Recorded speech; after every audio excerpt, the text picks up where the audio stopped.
అక్కడ ఇస్తారు, ఆగండి ఒక 2-3 నెలల తర్వాత చూద్దాంలే అని చెప్తున్నారట. వాళ్ళు ఇప్పుడు అయోమయ పరిస్థితిలో ఉన్నారు. ఇది రేపో మాపో బయటకు వస్తుంది. నాకు తెలిసిన వాళ్ళు ఉంటే చెప్పారనమాట. అంటే గ్రౌండ్ లెవెల్లో ఇలాంటివి చాలానే ఉన్నాయి. మళ్ళాంటి వాళ్ళు రేట్ చేయడం తప్ప మీడియాలో అయితే బయటికి రావట్లేదు. ఇక క్రమక్రమంగా ఇంకా భవిష్యత్తులో సంక్షేమం అనే దానికి పూర్తిగా ఇంతేనా, లేదంటే ఇంకా క్లోజ్ చేసేస్తారా, మెరుగైన సంక్షేమం ఇదేనా అనేది, దీనికి ఇంకా ఒక పరిష్కారం ఏం లేదా రాదా?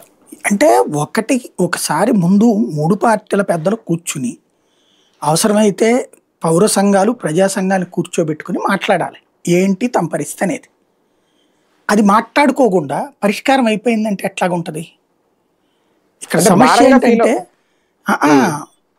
ఇవి ఏదన్నా మాట్లాడినా లేదా మీటింగులు పెట్టుకున్నా తాము చెయ్యలేదని ప్రజలకి తెలిసిపోతుంది.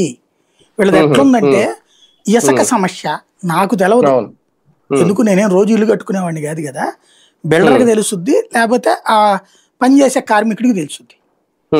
అప్పట్లో రోజు ప్రచారం చేశారు, ఇప్పుడు ఏం మాట్లాడరు. ఇసుక ఉచితంగా ఇస్తున్నారా? లేదు కదా, డబ్బులకే అమ్ముతున్నారు కదా. మరి దాని మీద ఎందుకు చర్చించరు? అదే జగన్ కనుక ఆ మాట చెబితే వదిలిపెడతారా? ఉచితం అన్నావు ఇదిగో అదిగో అంటారా లేదా? అతను ఇస్తానన్న రేటుకి కాదు ఇంకో 10 రూపాయలు ఎక్కువ కమ్మాడని చెప్పారు కదా. మరి ఇక్కడ శాంతం ఉచితం అని డబ్బులకు అమ్ముతుంటే ఈనాడు జ్యోతి రాస్తూ అది ఇతర రాష్ట్రాలకు కూడా తరలి వెళ్ళిపోతుందంటూ దానికి చంద్రబాబుకు సంబంధం లేదు. జగన్ టైంలో అయితే జగన్కి అంతా సంబంధం.